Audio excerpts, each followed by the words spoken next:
शादी हुई उसके इस्लामिक कैलेंडर के लिहाज से मैं सफ़र के महीने में पैदा हुआ, तो मेरी माँ हमेशा शिकायत करती कि तुम घर में नहीं रहते। बोला अम्मा आपने सफ़र के महीने मुझे पैदा किया, तो इसी में चले आए।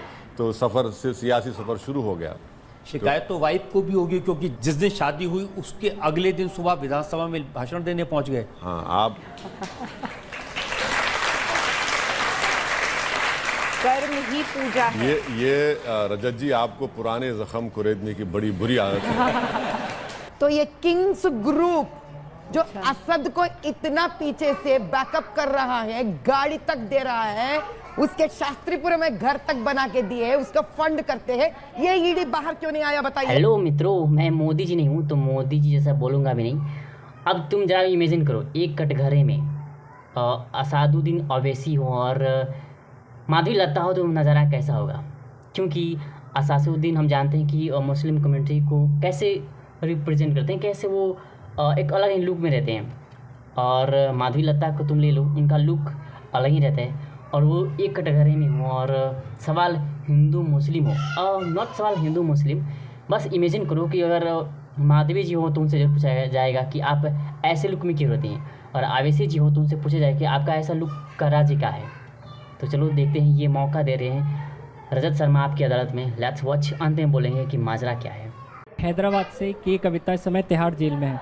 उनका कहना है कि सियासी साजिश के तहत उन्हें गिरफ्तार किया गया है। आप क्या कहना है, क्या वो बेकसूर है?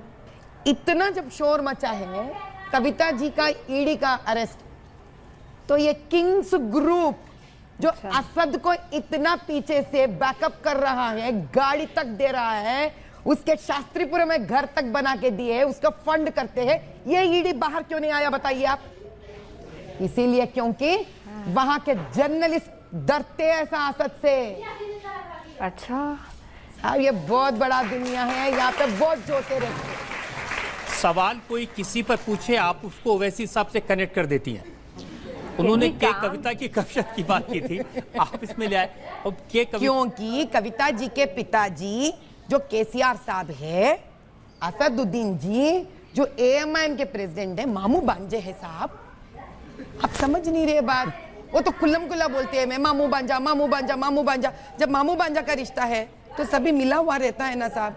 अब आप ही बताइए, मैं तो बहुत छोटी हूँ इन लोगों से, क्योंकि नए नए आई हूँ पॉलिटिक्स में, मैं क्या जानूँ मामू बांजा का रिश्ता। अब कोई नहीं कहेगा कि आप नई आई हैं। छोटी आप जरूर हैं, लेकिन हमें शिकायत है कि आप तो एक अच्छे भले ब्रिलियंट स्टूडेंट थे, मैकडॉनल्ड्स में काम किया आपने, ऑक्सफोर्ड के स्टोर्स में भी काम किया। बिल्कुल, वे तो ये तो सब करते हैं, जितने स्टूडेंट जाते हैं, कोई मैं एक्सेप्शन नहीं हूँ। मेरे वक्त की एक तस्वीर है जो मैं दिखाना चाहता हूँ लोगों को कि आप कितने हैंडसम दिखते थे। ओके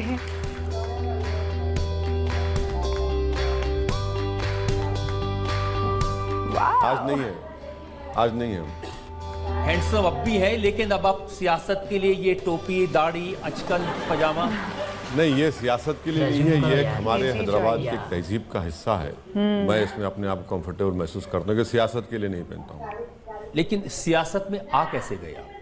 मैं जब वापस आया 94 में, तो उस वक्त हमारे वालिद और जो पार्टी के बड़े बड़े लोग थे, उन्होंने मुझे समझाया कि देखो राजनीति में पढ़े लिखे लोगों की ज़रूरत है और तुम, अल्लाह ने आपको काबिल बनाया है, अरे वाह, आप आइए पार्टी के लिए काम करिए, खिदमत करिए। जब हम इलेक्शन लड़े 94 में, मैं एक ही एमएलए जीता हमारे पार्टी से, सिंगल एमएलए था, तो वो 5 साल बड़ी मेहनत करना पड़ा। फिर 94 में एमएलए बना, फिर 96 में एक पार्लियामेंट इलेक्शन आ गया।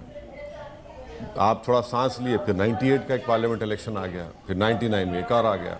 तो उसमें क्या हुआ कि क्योंकि इस्लामिक कैलेंडर के लिहाज से मैं सफ़र के महीने में पैदा हुआ, तो मेरी माँ हमेशा शिकायत करती कि तुम घर में नहीं रहते। बोला अम्मा आपने सफ़र के महीने मुझे पैदा किया, तो इसी में चले आए।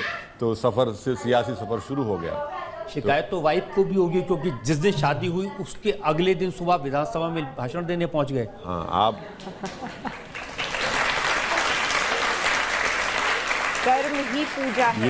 ये रजत जी आपको पुराने जख्म कुरेदने की बड़ी बुरी आदत है। आप अपने घर को चले जाएंगे वापस, मुझे भी जाना है। तो बाज़ ऐसी चीज़ें होती है कि घर में लोग नहीं भूलते, तो वो आपका एक वीक पॉइंट बन जाता है। आपको भी शायद कभी कभी इस्तेमाल करते होंगे आपके खिलाफ, बहुत ज़्यादा। हाँ जी हाँ। आप जब इस रूप में आप बिंदी लगा के रुद्राक्ष पहन के मांग में सिंदूर भर के मुस्लिम इलाकों में जाती हैं, उन गलियों में जाती हैं, तो घुसने देते हैं आपको? 8 साल से मैं खास कर इसी मुसलमान के गलियों में काम कर रही हूँ। एक बार भी सच्चाई आज मैं बयान कर रही हूँ, एक बार भी एक मुसलमान औरत या परिवार मुझसे ये नहीं कहा कि आप कैसे आ सकते हैं, ऐसे नहीं आ सकते। हाँ, अब मुझे सच बात करना पड़ेगा। हमारे प्यारे असद जी के लोग आते थे हमारे राशन का थैलियाँ ढूंढने के लिए। कौन है हिनू, कहाँ से आए हिनू, क्या कर रही है सब, क्यों कर रही है सब।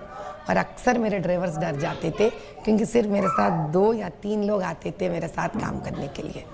और जब भी मैं इनके पास जाती हूँ, इन औरतों के पास, उनके दर्द समझने के लिए, उनके दुख समझने के लिए, मैं खाली हाथ नहीं जाती हूँ। 1 महीने का राशन लेके जाती हूँ, क्योंकि मुझसे मिलने के बाद कोई माँ अपना घर खाली हाथ नहीं जाना चाहिए। बस इसलिए वो बच्चा को खाना मिले, मैं लेके जाती हूँ। ओके, जनता में से हम सवाल पूछना चाहते हैं, कोई लोग सवाल पूछना चाहते हैं?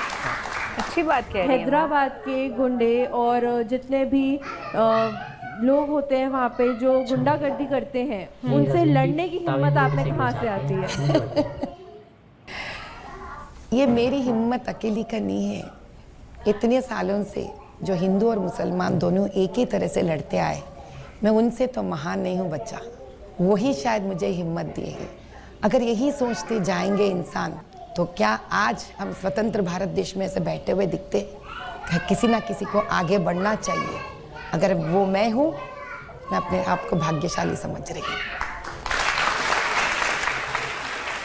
लेकिन आप देख रहे हैं कि आजकल ज़माना बदल रहा है। पहले लोग मुसलमानों की, उनके वोट की बात करते थे, अब सिर्फ हिंदुओं की वोट की बात करते हैं, राम मंदिर की बात करते हैं।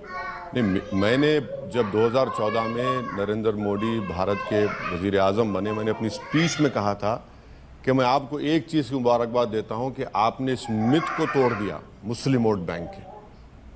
मुस्लिम वोट बैंक का एक मिथ है, ये एक अफसाना है जो कभी हकीकत से ताल्लुक़ रहा नहीं उसका। इस देश में हमेशा से ही मेजॉरिटी वोट बैंक रहा, मगर मुसलमानों को एक दिल फरेब और बहुत सी खूबसूरत बातें, आपका वोट बैंक, अरे भाई तुम्हारा वोट बैंक ही नहीं है कभी। अगर आपका वोट बैंक होता तो फिर कितने एमपी जीत पाए पॉपुलेशन के लिहाज से। और नरेंद्र मोदी ने तो अब मुसलमानों को पॉलिटिकली मार्जिनलाइज कर दिया। वो बात भी नहीं करते मुसलमान वोट के बारे में, किसी को टिकट भी नहीं देते, उनके पास एक मुस्लिम एमपी भी नहीं है, एक मुस्लिम मिनिस्टर भी नहीं है। तो ये सच्चाई है कि अब उनको जरूरत भी नहीं है बीजेपी को, बिल्कुल मार्जिनलाइज करके रख दिया पॉलिटिकली, सोशली मुस्लिम माइनॉरिटी को इस देश में। लेकिन तेजस्वी यादव बात कर रहे हैं आजकल, वो कह रहे हैं माई के साथ बाप भी। नहीं, वो उनका तरीका ये है कि यादव ही मुख्यमंत्री बनेगा और मुसलमान चेला बन के रहेगा। अच्छा। वो सिर्फ वाई में बिलीव करते, एम को सिर्फ इस्तेमाल करते सत्ता में आने के लिए, उसके बाद एम तो दूर रहता। लेकिन बिहार में तो आप गए थे, वहां आप एमएलए छोड़ के चले गए। वहां पर हमारे एमएलए को आरजेडी ने खरीद लिया। 5 हमारे एमएलए जीते थे। हम लोग 4 साल मेहनत किए और 5 एमएलए सीमांचल, जो भारत का सबसे बैकवर्ड एरिया है, वहां से हमारे एमएलए जीत कर आए। तो लालू जी की कोशिश शुरू दिन से ये थी। मैं आज कह रहा हूं, वो जेल में थे, मुझे फोन करते थे, मैं फोन नहीं उठाता था उनका। कई लोग बाहर में लोग बोले कि अच्छा अपने फोन से मत करिए, बोले आप क्यों नहीं बात करना चाह रहे? मतलब भाई मेरा फोन सारी दुनिया सुनती है, मैं क्यों बात करूं? जेल में कोई आदमी है। फिर वो किसी और उनका आदमी है, मतलब नहीं बात करूंगा। वो बोलते थे तुम्हारे एमएलए हमको दे दो। बोले क्यों देंगे हमारे एमएलए आपको?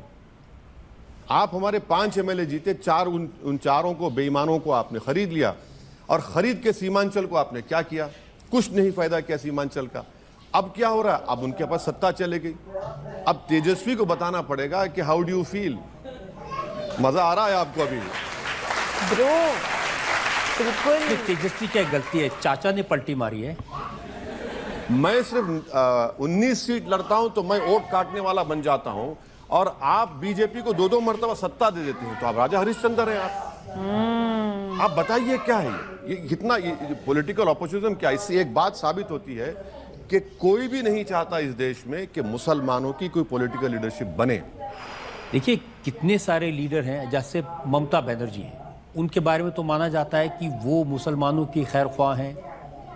रजत जी मैं समझ रहा हूँ आप कहाँ लेकर जा रहे हैं मुझे, मगर आप फिक्र मत करिए, मैं उस जवाब दूंगा जब आप लेकर जाएंगे मुझे। तो ये बिल्कुल सही है। आप और हम कभी मालदा मुर्शिदाबाद चले जाएंगे, वहाँ पर आप जाकर देखेंगे जो ज़मीन में पानी है, WHO लिमिट से ज़्यादा आर्सेनिक उसमें है। अगर आप उस जगह पर चले जाएंगे और किसी मुस्लिम महिला के उंगलियों को देखेंगे तो आपको दिखेगा कि इस उंगलियों पर जख्म है, क्योंकि बीड़ी बनाते हैं। अब मुझे बताइए फिर सेकुलरिज्म के माने क्या है? ये क्या सेकुलरिज्म कर रहे हैं आप? कितना शेयर है आपके गवर्नमेंट एम्प्लॉयमेंट में? तो यही तो मुस्लिम कम्युनिटी को समझना है कि भाई आप सिर्फ इस्तेमाल हो रहे हैं और आपको अपनी लीडरशिप को बनाना है। लेकिन वहाँ तो लोग एन ब्लॉक वोट देते बिल्कुल देते हैं, बिल्कुल देते हैं, वही तो देते हैं, क्योंकि उनके पास ऑप्शन भी नहीं है और उनको लगता है कि कांग्रेस और सीपीएम भी कुछ नहीं करी। लेफ्ट फ्रंट की गवर्नमेंट थी, मगर वहाँ पर जो social, economic, health indicators Bengal के मुसलमानों के बहुत ख़राब है, इसमें कोई डिनाई नहीं कर सकता, डेटा है उसका। और आप बजट क्या देते हैं? बजट भी बिल्कुल कम देते हैं, मगर मुसलमानों को सिंबॉलिज्म बहुत पसंद। अब रमज़ान आएगा तो चीफ मिनिस्टर अपने सर पर पूरा बांध कर आकर बैठकर बिस्मिल्लाहिर्रहमानिर्रहीम, हम खुश, अरे बिस्मिल्लाहिर्रहमान कह दिया। अरे भाई बिस्मिल्लाहिर्रहमानिर्रहीम तो हो रहा, मगर तुम्हारा क्या और बिस्मिल्लाह हो रहा है, उसकी फिक्र ही नहीं है। तो ये चीज़ें हैं। तो आप वोट के तौर पर इस्तेमाल तो कर रहे हैं, मगर उनको फ़ायदा तो पहुंचाइए। अब फ़ायदा नहीं पहुंचा रहे। अब आप देखिए वो जो वहाँ गड़बड़ चल रही है, शाहजहां शेख, बिल्कुल, आप क्यों ऐसे लोगों को प्रमोट करते हैं? आप क्यों उनको आगे लेकर आ रहे हैं? अब बीजेपी को मौका मिल गया कि हिंदू मुस्लिम कर दिया, जबकि शाहजहां शेख के दोनों साथी हिंदू हैं। तो ये चीज़ें हैं। आप मालदा मुर्शिदाबाद मैं खुद जाकर देख कर आया हूँ, वहाँ बुरा हाल है। अब जब हैदराबाद में आप लोकसभा का चुनाव लड़ रही हैं, ये सारे इश्यूज आप लोगों के सामने रख रही हैं, चुनाव जीतेंगी तो लगता है कि आपको कुछ भला कर पाएंगी वहाँ के लोगों का? कुछ भला क्या साहब, आज तक अंधेरे में है, रोशनी में लेके आएंगे हम कॉन्स्टिट्यूएंसी। अंधेरे में रह गए इनके हिसाब से। उगता हुआ सूरज का उजाला दिखाएंगे हम, उसको दिखाएंगे उन लोगों को कि इतिहास बनाएंगे हम कि इस भारत देश में हिंदू और मुसलमान भाई भाई बनकर रह सकते हैं। ये अब्दुल कलाम जी का जैसा बने से देश है ये। अब की बार हम दिखा देंगे, 400 पार हैदराबाद से करेंगे हम लोग। और ख्याली पुलाव, और ये भी दिखाकर रहेंगे सारे दुनिया को जो मोदी भाई ने कहा, सबका साथ सबका विकास। लेकिन मैं एक लाइन तो वो पसंद करती हूँ बोलने के लिए, हम होंगे कामयाब, हम होंगे कामयाब, हम होंगे कामयाब, हम होंगे कामयाब आज से।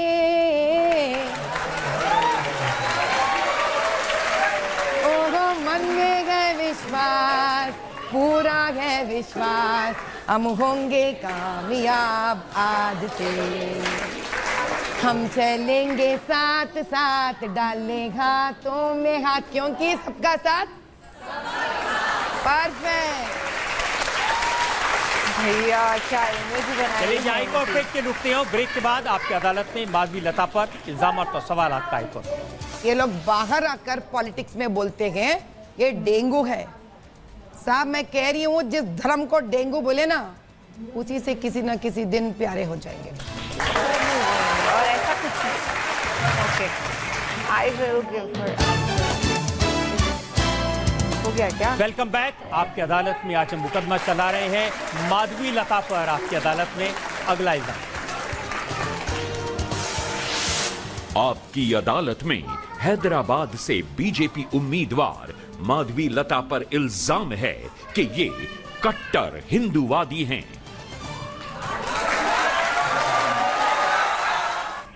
अच्छा, कट्टर हिंदू कौन होता है? वो जो ना भगवान को मानता है ना अल्लाह को मानता है।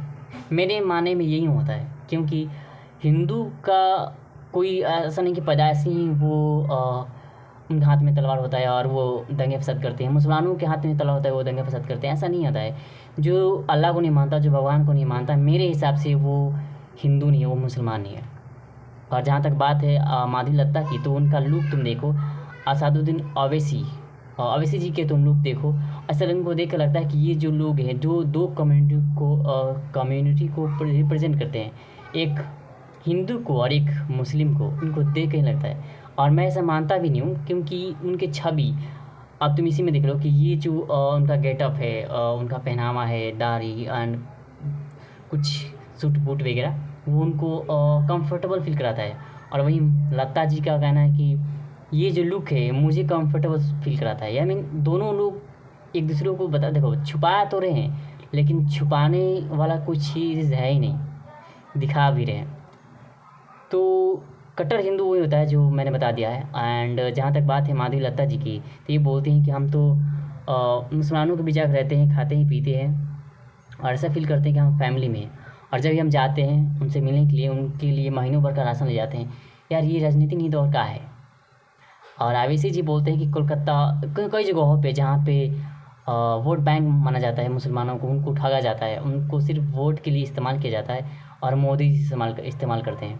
कांग्रेस नहीं करती है, या कांग्रेस करती है मोदी नहीं करते, वगैरह वगैरह। यार बेवकूफ़ वो लोग नहीं है, वो बेवकूफ़ बना रहे हैं और बेवकूफ़ हम बन रहे हैं। हम देश के जानता है, हम देश है, तो कैसे देश चलाना है हम सब जानते हैं। हम ही जानते हैं, हम हिंदू हैं तो चलो मानते हैं 80% हिंदू हैं, तो हमारी तरफ से ज़्यादा वोट आता है। लेकिन मुसलमान भी कम नहीं है, उनका भी वोट मायने रखता है। तो यार समझो ना कि देश हम चलाते हैं, हमें किसको बनाना है, कौन सा नेता चाहिए, कौन सा एमएलए चाहिए, कौन सा विधायक चाहिए, कौन सा मुखिया चाहिए, हम चूज़ करें ना। वो चूज़ करने वाले कौन होते हैं? बस इतना ही।